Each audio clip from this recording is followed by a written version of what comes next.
Obrigado, Luiz. Eu não sei qual é exatamente o protocolo, eu não sei se eu posso tirar a máscara, eu estou um pouquinho distante das pessoas. Pode ser, se tiver que usar, tudo bem, não tem? Não, não está distante, pode ser. Ah, tá, obrigado. Eu sou professor também, eu tenho alguma dificuldade de falar com máscara na minha universidade. Lá no Brasil, de modo geral, as máscaras não são mais obrigatórias, então as pessoas tiraram máscara, mas eu como professor eu tenho usado máscara lá, eu sofro bastante com a máscara, eu molho a máscara, eu sinto calor, enfim, então me mantenho um pouquinho distante para poder falar melhor com vocês.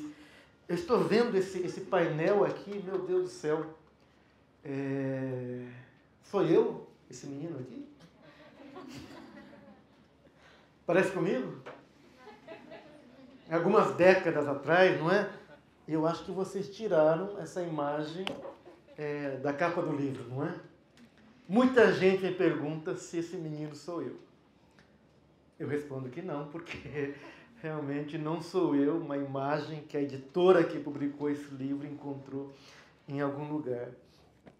Mas eu preciso saber quem são vocês, né? Eu tenho que, quando eu converso com alguém ou com um grupo, eu preciso saber com quem eu estou falando.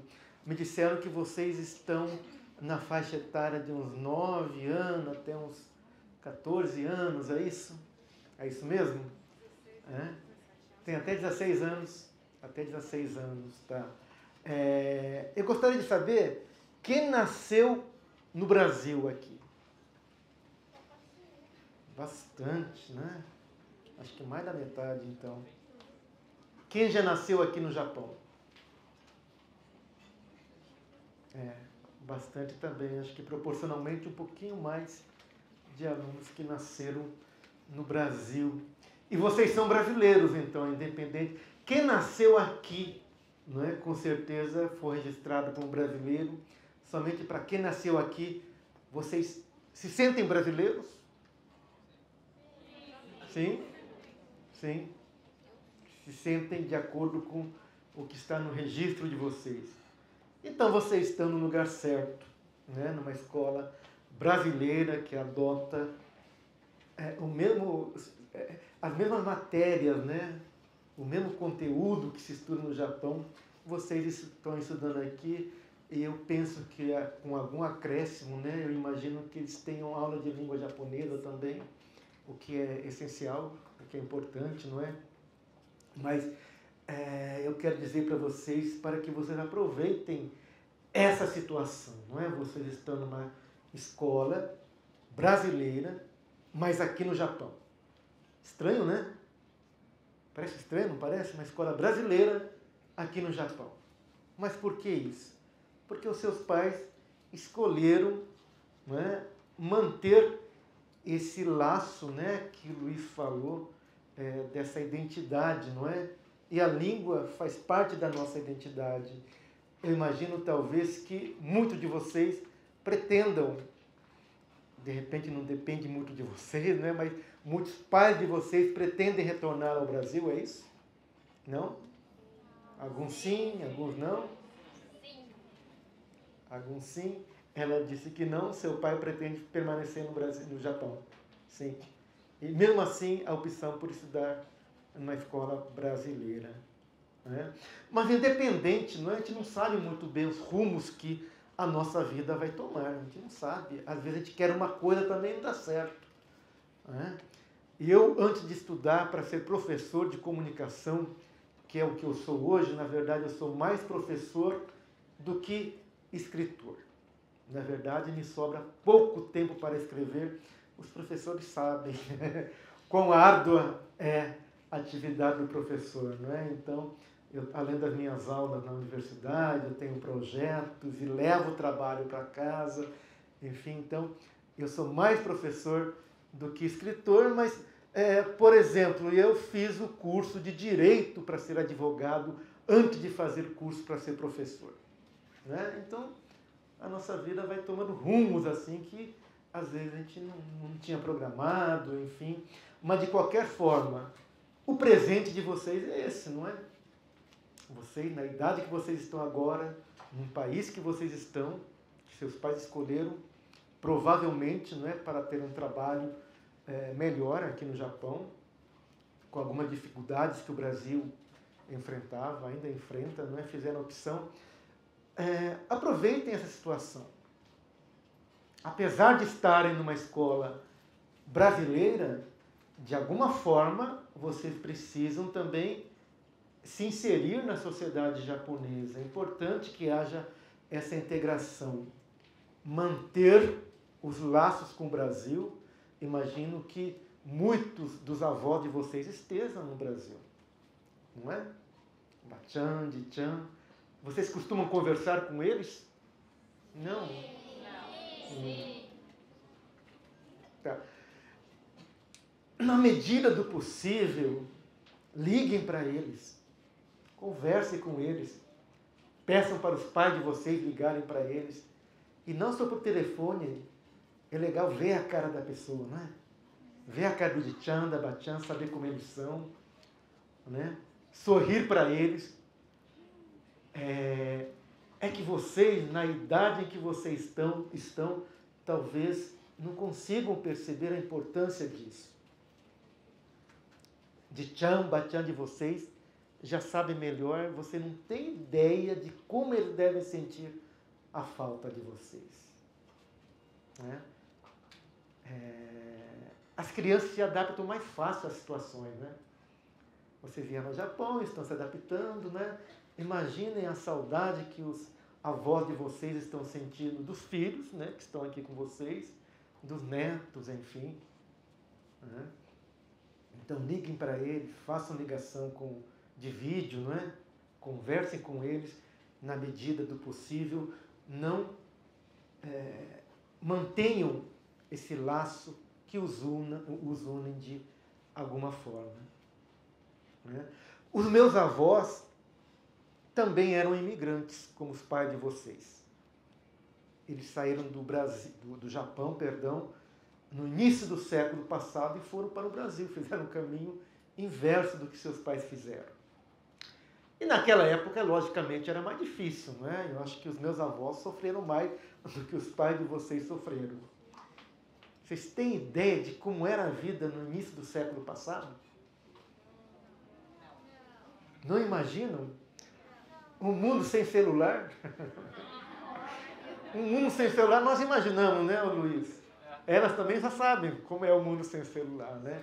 Imaginem, há 100 anos atrás, quando a única forma deles se comunicarem com os parentes que ficaram no Japão era através de cartas que demoravam mais de um mês para chegar aqui. Quando chegavam, quando se perdiam de alguma forma. Né?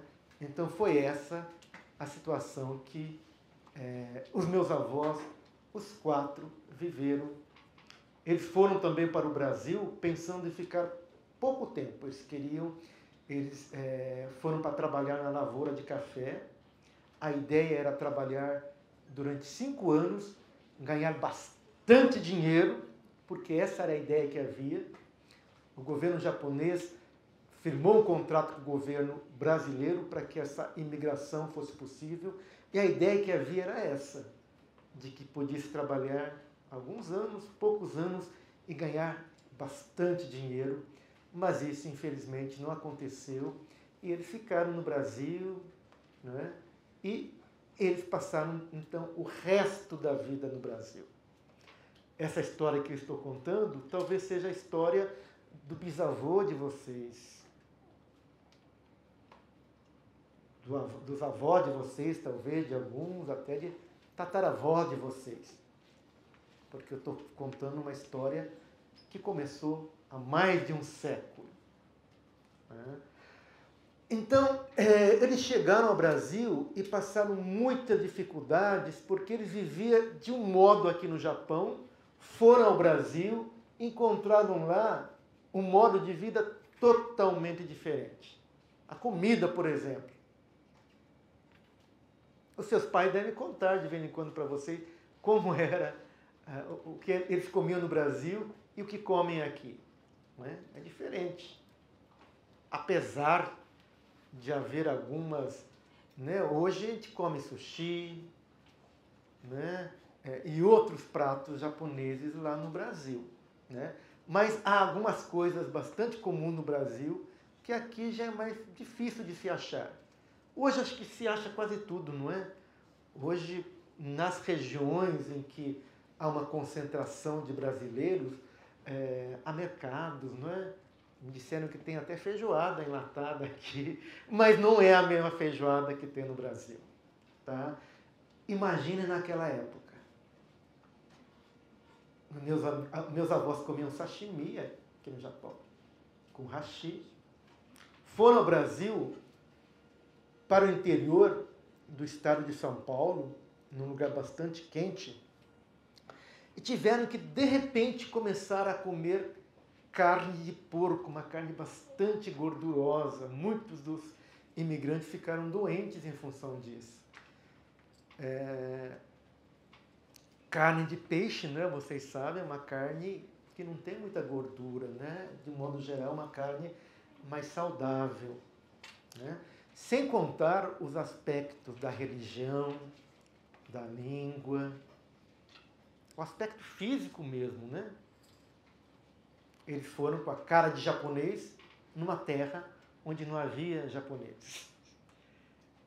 Então, eles acharam muito esquisito aqueles japoneses chegando lá, e os japoneses que foram lá também acharam muito esquisitos, né? Os brasileiros que encontraram lá. Eu estou falando isso para vocês se darem conta de uma coisa. Hoje também isso acontece. Os pais de vocês com certeza chegaram aqui e tiveram um choque cultural, que devem ter sofrido bastante em função de saudades, enfim, mas já foi um pouquinho mais fácil do que a história pela qual os meus avós passaram, não é? Eu não sei em que situação que estão os seus pais agora, não é? Se eles pretendiam ficar pouco tempo, acabaram ficando mais, o quanto eles se adaptaram ao Japão, mas eu gostaria muito que eles estivessem agora se sentindo assim em casa aqui no Japão, não é? O consulado promove ações para que isso aconteça. Mas para que isso aconteça, a Elisa estava falando agora há pouco na sala dos professores que esse caminho da integração, do entendimento, é um caminho de mão dupla, assim, né? Há que ter a iniciativa e a boa vontade de quem chega, iniciativa e boa vontade de quem recebe. Então não adianta também chegar num lugar diferente e achar que esse lugar diferente atenda às nossas expectativas. A gente não pode querer fazer tudo o que a gente fazia lá. Aqui, algumas coisas que não se fazem, né? A gente faz algumas coisas no Brasil que de repente é natural e aqui pode ser até proibido ou pode ser estranho, não é? Pode pegar mal. Vocês usam essa gíria, pegar mal? Pensei que era uma gíria da nossa época, Luiz, mas essa gíria continua ainda, pegar mal, né? Alguns comportamentos que de repente para os brasileiros é normal lá e aqui pode ser que pegue mal, não é? Mas da mesma forma, oi? Pode ser mico, né? Pode, de repente passar mico também, não sei se usa essa gíria ainda. Passar mico se usa ainda? Então, sim, então tá bom. Então, para não passar mico, a gente tem que fazer algumas adaptações ao lugar onde a gente chega. Mas, ao mesmo tempo, a gente espera que o lugar onde a gente chega nos receba de braços abertos, não é? Prepare o lugar para que a gente se sinta bem, né? Se isso acontece, se há essa boa vontade e se há iniciativa das duas partes, o encontro é maravilhoso. O encontro de pessoas diferentes, não importa quais, de que países venham, que cor eles tenham, não importa. Esse encontro pode trazer benefícios para um lado e para o outro. E esse romance, cujo exemplar eu vou deixar com a diretora, eu vou deixar esse exemplar com a diretora, que vai disponibilizar provavelmente o livro na biblioteca para que vocês possam emprestar. Tomara que esse livro não pare na biblioteca, né? Um pega, devolve, no dia seguinte já outro pegue, leve. Talvez para vocês ainda, que tem 9 anos, seja um pouquinho difícil, né? Mas cresçam um pouquinho mais, logo vocês poderão ler esse livro. Os que já estão aí com 13, 14 anos, tranquilamente vai conseguir ler esse livro que eu vou doar para o colégio. Então esse livro fala sobre isso. Sobre como é chegar num lugar diferente. Onde se fala uma língua diferente. Onde se comem coisas diferentes. Onde a religião é outra. Onde os costumes são outros. Então esse livro fala disso. E das dificuldades, né, que os personagens passam em função disso. E esse livro fala de um conflito. Na verdade, de mais de um conflito. Que é aquela história de conflito de gerações. Vocês já estão brigando com os pais de vocês ou não? Quem não está brigando com os pais de vocês? Não? Não. Você sabia que brigar com os pais é normal, né? É normal. Não tem... Os menores acho que não, né? Mas adolescentes que não brigam um pouquinho com o pai não é normal não, né? Eu acho que todo adolescente normal briga um pouquinho com os pais. Brigar, que eu digo, é ter ideias diferentes em relação a algumas coisas.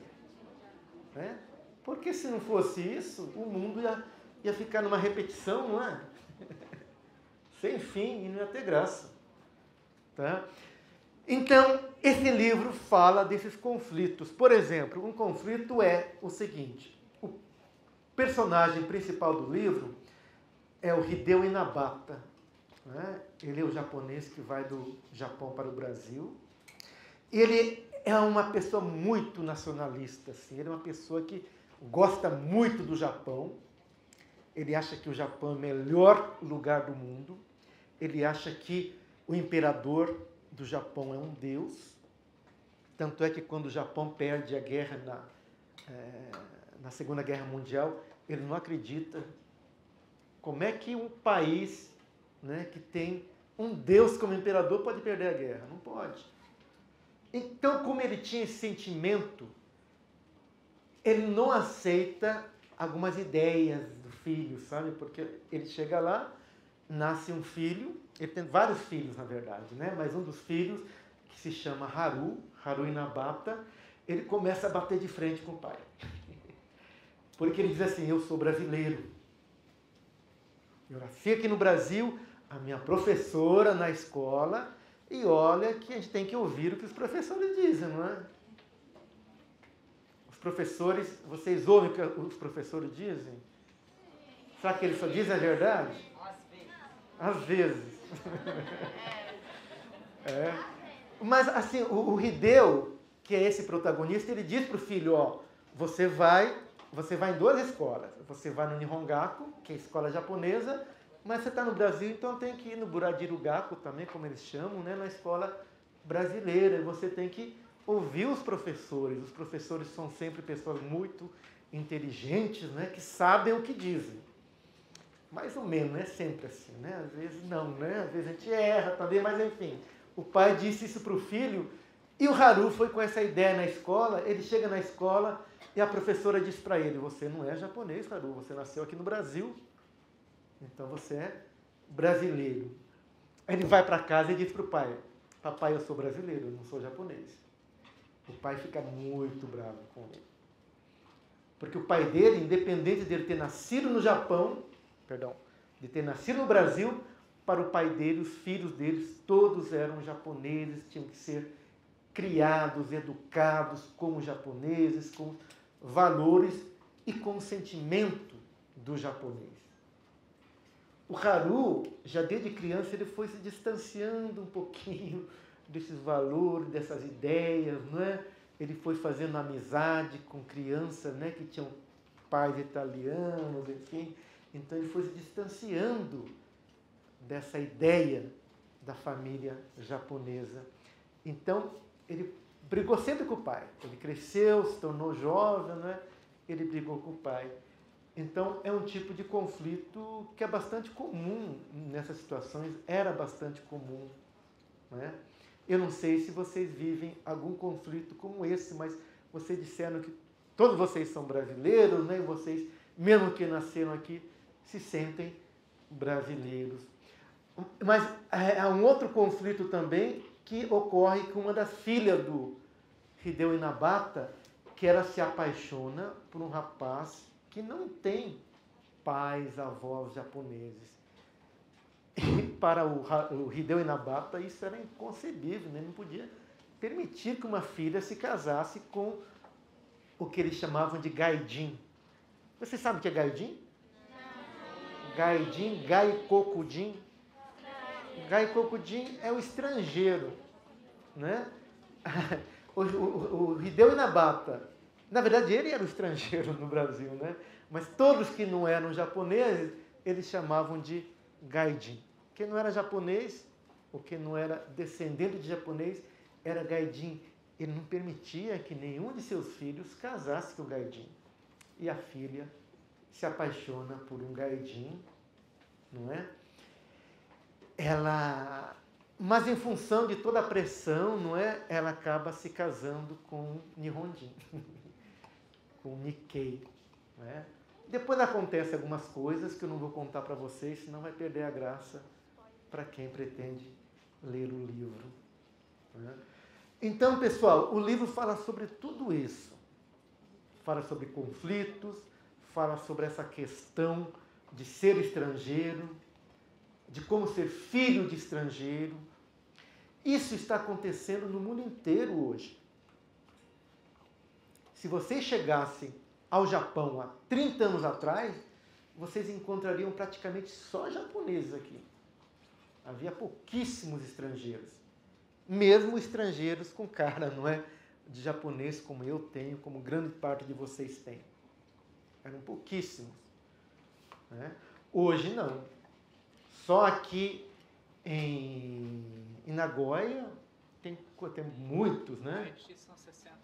Em Haiti são 60 mil. Em Haiti são 70 mil. 60 mil. 60 mil brasileiros, é muita gente. No nosso consulado, 120 mil e no Japão, 220 por aí. 220 mil brasileiros aqui no Japão. E não são só brasileiros, né? Agora parece que estão chegando muitos imigrantes de outros países orientais, principalmente, né? Para trabalharem aqui. Mas há também americanos, há europeus, enfim. Há pessoas de todos os lugares chegando ao Japão. Isso acontece em todos os lugares do mundo. O Brasil também recebe muitos estrangeiros. Há alguns japoneses. O Brasil é um país bastante acolhedor. Embora eu sinta que essa ideia de que o Brasil é um país democrático, né? No Brasil também tem preconceito, eu sinto que tem ainda, infelizmente, né? Mas o Brasil acolheu, por exemplo, está acolhendo agora os ucranianos que estão fugindo da guerra da Ucrânia contra a Rússia. Vocês devem estar acompanhando essa guerra aqui do Japão também, não é? Acompanhando apreensivos. O Brasil recebeu muitos haitianos. Quando que foi? 2011, acho que foi. E depois venezuelanos. Os venezuelanos também. Houve um problema político bastante grave lá na Venezuela. O Brasil recebeu muitos venezuelanos, muitos haitianos, não é? Na verdade, o Brasil é uma mistura, não é? O Japão é mais homogêneo, assim, apesar desses estrangeiros estarem aqui, isso ocorre há pouco tempo. Mas no Brasil, não. O Brasil é formado por muitas nações. Negros de vários lugares da África, japoneses, italianos, alemães, mesmo ucranianos. Então, Brasil é uma mistura. E essa mistura formou um povo muito, muito bacana, muito bonito, né? Eu não sei se ela é só diretora, eu acho, né? Acho que ela não é professora de vocês, mas ela fala bastante, ela fala de modo empolgado, de modo rápido, né? os japoneses são mais contidos, não é? Falam mais devagar, falam mais baixinho, né? Não tem nada de errado nem com ela, nem com o japonês. Não é? Cada um é do seu jeito. Não é? Mas, enfim, nós precisamos aprender a viver neste mundo em que pessoas diferentes vivem. Vocês sabem o que é xenofobia? Sim. Sabe. Alguém que sabe, então, pode dizer, com palavras de vocês, então, explicar para o companheiro de vocês o que é xenofobia? Que preconceito que é esse, que é a xenofobia? Pode falar. É preconceito contra estrangeiro, contra alguém de outra raça, isso? A gente vê na televisão, em reportagens, na internet, casos de xenofobia no mundo inteiro, né? A gente vê. Não deveria ocorrer. É uma pena que isso aconteça, não é? No Japão também eu vi que às vezes acontece isso. Nos Estados Unidos eu vejo muito. Nos Estados Unidos, atualmente, os orientais estão sofrendo, assim, xenofobia. Acho que já havia alguma coisa, mas em função da Covid, não é? Eles culpam a China, não é? E como nossa cara é muito parecida com a cara do chinês, eles colocam todos no mesmo balaio, não é? No mesmo... Eles acham que, de alguma forma, nós somos os culpados, né? Os que têm essa cara. Se veja que bobagem que é, né? Todo preconceito é fruto da ignorância. Ninguém nasce com preconceito. Né? O preconceito é cultural. Né? E a ignorância faz parte de uma determinada cultura. Então, nós precisamos aprender a conviver com as pessoas diferentes e viver com as pessoas diferentes não é só abrir espaço para ela e achar que está sendo bonzinho, né? Eu sou muito bonzinho, então eu vou acolher aquela pessoa que é diferente para que ela não se sinta mal, não é? Isso também, é lógico.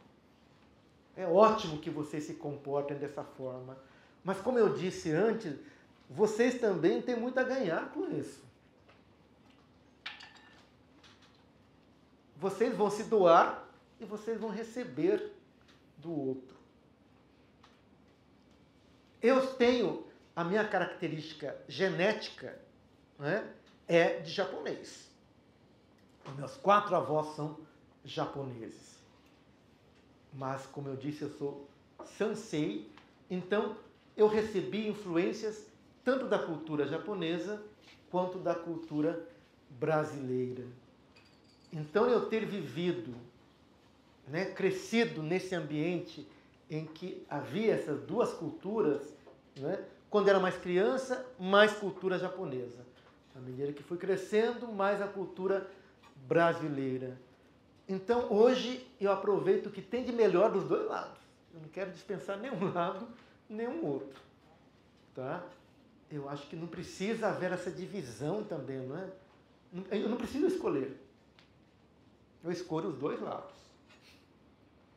Né? E tiro vantagem disso.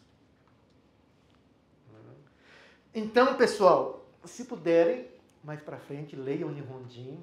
Espero que gostem. Agora tem japonês também.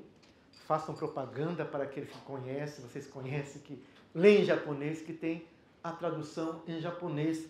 O livro em português já está esgotado, ou seja, vocês terão dificuldades em comprar o livro novo, talvez em sebos, não é?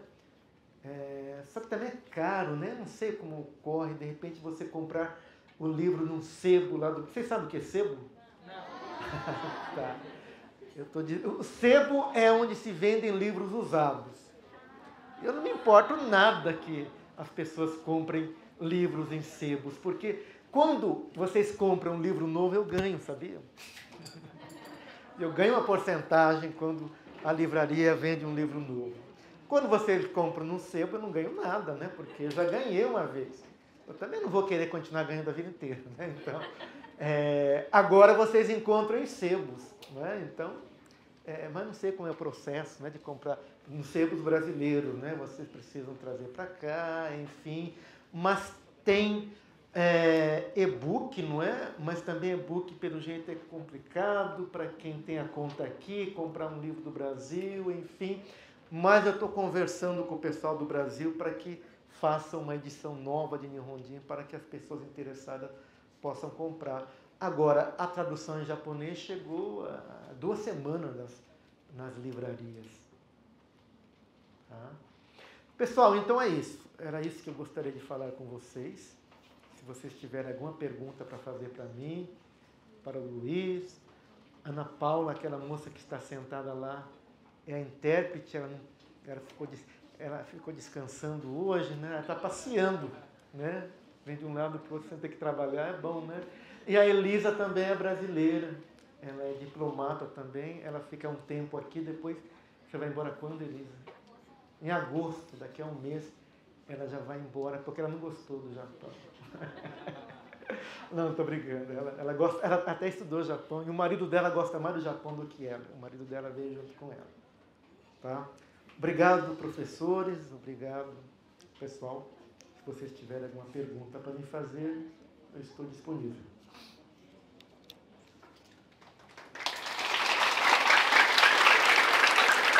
Você não arranja uma água?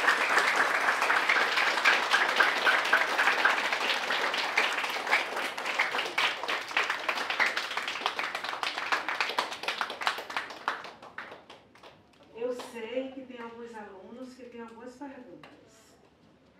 Não fiquem com vergonha, esse é o momento de vocês explanarem aquelas questões que vocês discutiram em sala de aula.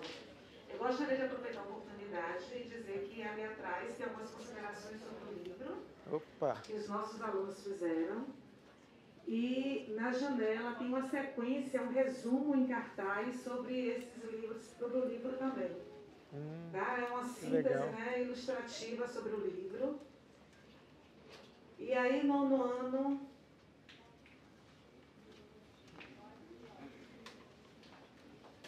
eu vou passar para a Lana do 9º ano, ela tem uma pergunta. Você já pensou em transformar esse livro num filme? Olha, eu gostaria muito que o livro fosse para o cinema, mesmo porque, por exemplo, a minha mãe não leu o livro em português.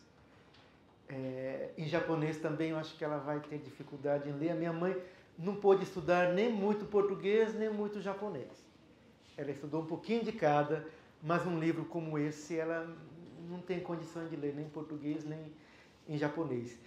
Mas um filme ela assistiria, né? Imagina. Eu assinei um contrato para que o livro seja adaptado para o cinema lá no Brasil, mas esse filme está difícil de sair. Eu assinei esse contrato há alguns anos já, agora está difícil produzir cinema no Brasil, questões culturais, está difícil no Brasil. Não tem dinheiro também, então eu não sei se, mesmo com o contrato assinado, se a produtora que contratou vai conseguir transformar esse filme. Mas, olha, há um diretor chamado Koreda, aqui do Japão, e um rapaz que estava fazendo um lançamento comigo no Japão, ele falou assim, quem sabe, diz que o Koreda estava procurando uma história sobre imigração japonesa no Brasil. Há um filme sobre isso já no Brasil, que é um filme que se chama exatamente Gaijin. Na verdade, há 2 filmes, né? Mas esse livro tem algumas características diferentes. Ele falou, quem sabe alguém, por favor, avise o Koreda, que tem agora um livro que foi traduzido para o japonês, então ele vai poder ler, não é? Eu, assim, pensar é uma coisa, né? Realizar é outra, porque não depende de mim, depende mais do interesse de diretor e de cineasta. Mas eu gostaria muito, sim, com certeza. tem mais uma pergunta? Dani, do 9º ano.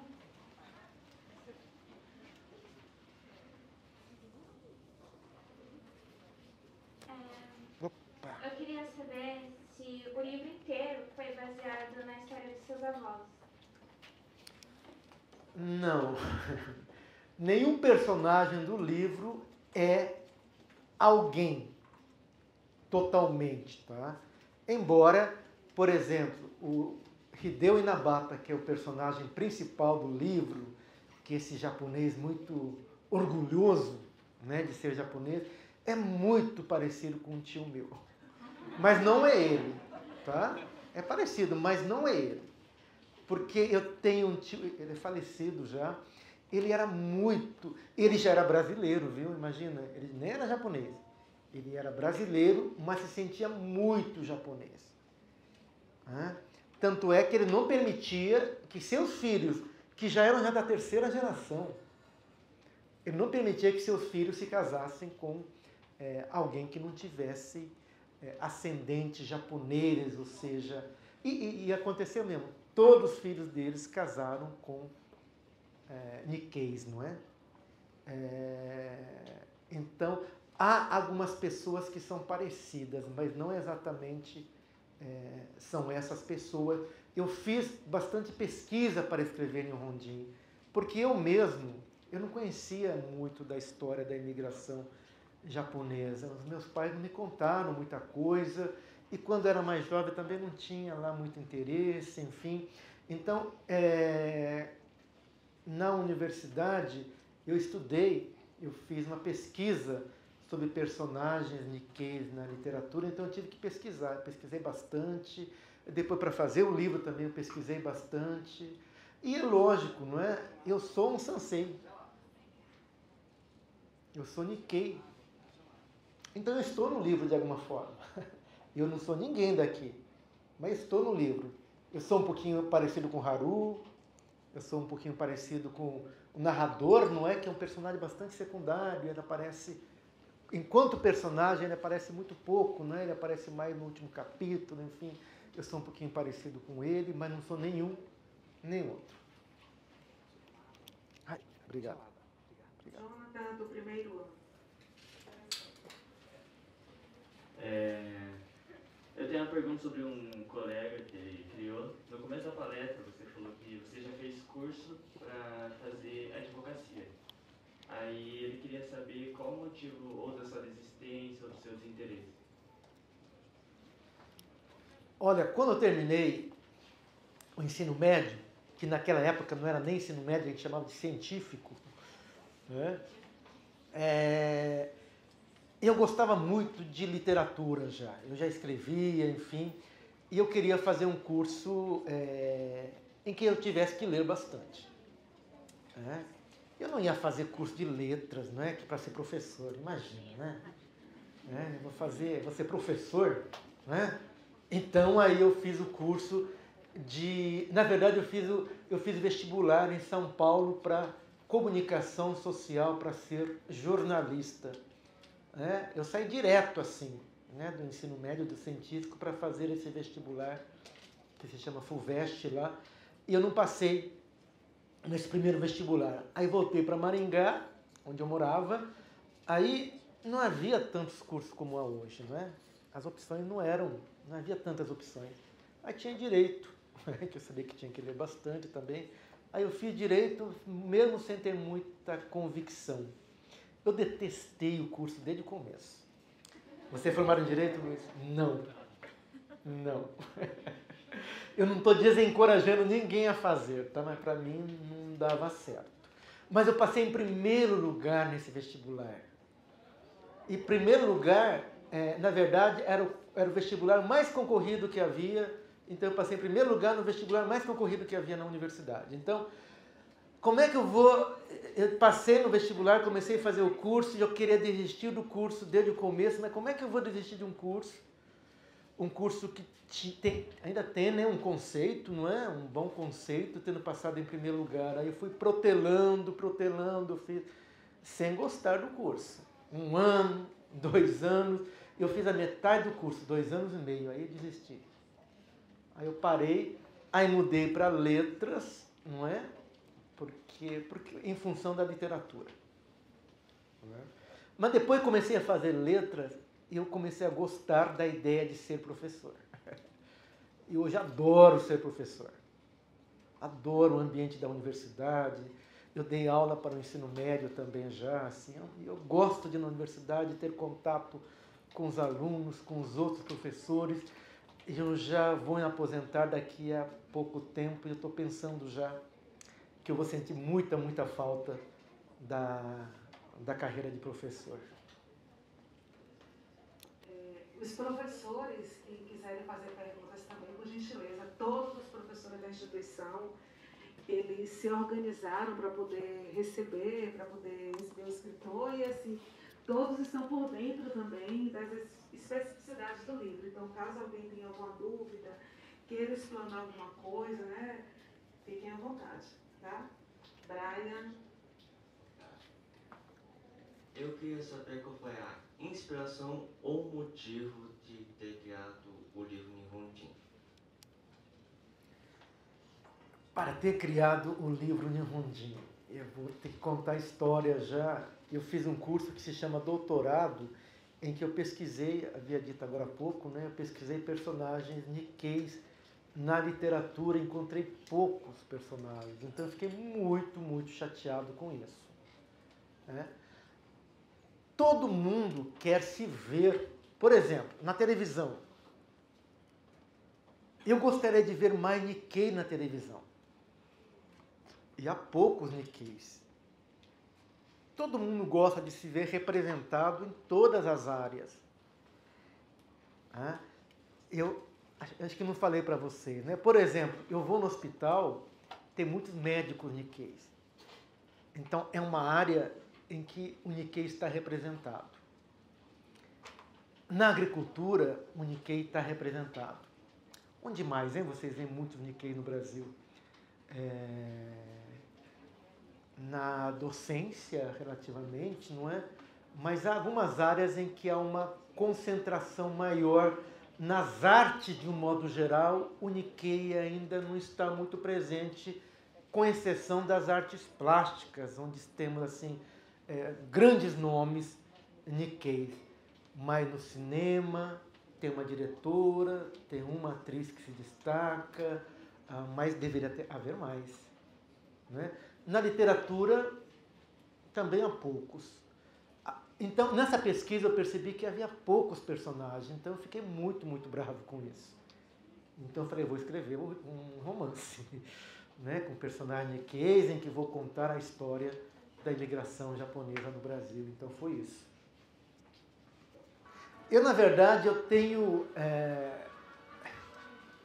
Vocês perceberam que o Nihonjin é um romance relativamente curto, não é? As pessoas dizem, nossa, mas romance poderia ser maior, pela história que se conta, não é? Porque conta-se a história de uma família por décadas, não é? Mas eu tenho duas características. Primeiro, eu sou muito sucinto, assim. Deixa eu explicar, eu escrevo pouco, né? Eu gosto de dizer bastante, que seja em poucas palavras. E eu sou muito lento para escrever também. Para escrever uma página é um parto, é muito dolorido, é difícil sair uma página. Então eu começo a escrever, aí eu não gosto, jogo fora, eu corrijo, né? E é em função disso. Então acho que eu nunca vou escrever um romance muito longo, por isso que eu escrevia contos, né? Os contos são textos curtos, né? Mas quando eu quis escrever a história de uma família de imigrantes, essa história não caberia num conto. Não caberia. Daí eu parti para o romance, mas que ainda tem essa característica da concisão, não é? Professor Fernando da Friedel. Bom dia, boa tarde, né? Boa tarde ao senhor, boa tarde ao embaixador, a Elisa, a Ana, toda a equipe do consulado. Eu gostaria de saber do senhor porque o senhor escreveu um livro baseado na imigração de japoneses para o Brasil, né? E houve uma integração muito grande entre a comunidade japonesa com a comunidade brasileira. O mesmo não ocorre aqui, talvez, dessa mesma grandeza que houve lá no Brasil, né? O senhor que já tem um conhecimento nessa área, como que o senhor poderia aconselhar talvez a comunidade brasileira aqui a poder ter essa integração maior com a comunidade japonesa e dali aproveitar os benefícios que isso pode advir? Olha, a integração da comunidade japonesa no Brasil aconteceu realmente, mas também não foi fácil, viu? Demorou muitos e muitos anos. Demorou muito para que ocorresse essa integração. Até eu costumo comentar em algumas palestras sobre meus avós, que chegaram muito jovens ao Brasil, morreram com 80 anos ou mais, ou seja, passaram a maior parte do tempo no Brasil. Eu não sei até que ponto eles se sentiram integrados, porque eles falavam pouquíssimo a língua portuguesa. Eles seguiram vivendo assim em comunidades um tanto fechadas, né, dos japoneses, né, frequentando kaikan, que era dos japoneses, lendo em língua japonesa, enfim, a integração não foi fácil. Na segunda geração já também não foi fácil. Eu sou já da terceira geração. E eu sou, entre meus irmãos, aquele que mais se integrou, eu acho. Não é? Eu sou casado com uma moça que não tem ascendentes japoneses, mas só eu, os meus irmãos se casaram com Nikkeis, né? Então, essa integração fácil realmente não aconteceu, demorou. Hoje eu acredito que haja sim essa integração, esse encontro de que eu falei no começo, eu acho que aconteceu, mas foi a duras penas, não foi fácil. Houve discriminação de ambas as partes. Quando, na minha vivência, eu vi, na verdade, bastante discriminação por parte dos Nikkeis em relação aos não-Nikkeis. Mas no começo da imigração, os imigrantes japoneses também foram muito rejeitados. A história dos imigrantes brasileiros aqui, esses imigrantes que são descendentes de japoneses, a maioria, né? Aqui eu acho que é uma história relativamente curta. Mas considerando que estamos já no século XXI, não é? Esse processo começou no final do século passado, né? Mas já no final do século XX, acho que essa integração teria que ocorrer de forma mais fácil mesmo, né? Porque o mundo está globalizado, né? A gente não consegue mais conceber lugares onde as pessoas não convivam, não é? Não convivam bem. Então, realmente, eu não sei, acho que eu estaria sendo leviano se desse um conselho, porque, né, quem sou eu para dar um conselho, né? Mas aquilo que eu disse no começo é algo até sobre o que vocês acho que precisam. É interessante que vocês conversem com os pais de vocês, né? Para que haja essa boa vontade da parte de quem chega também. Porque eles são uma visita, não é? Que chega. Alguém que chega de fora. Ao mesmo tempo que os japoneses estão recebendo. Então, os dois, né, têm que ter um comportamento interessante para que haja essa convivência.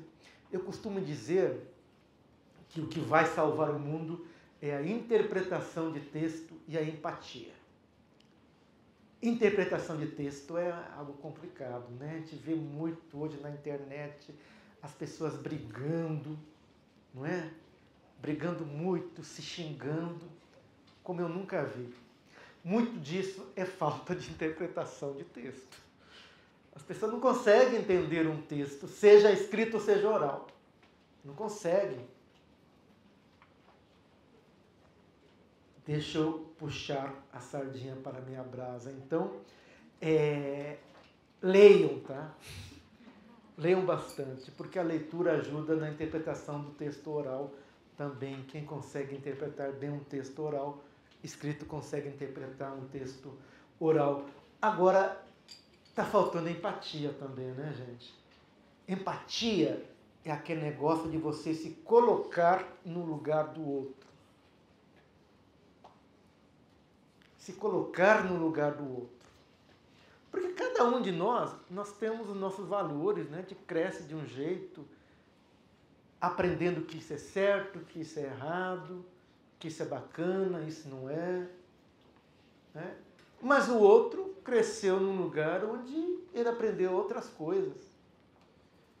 É lógico que há algumas situações que a gente não pode conceder a valores que são universais, é lógico. Mas há valores que são culturais, que são daquele grupo.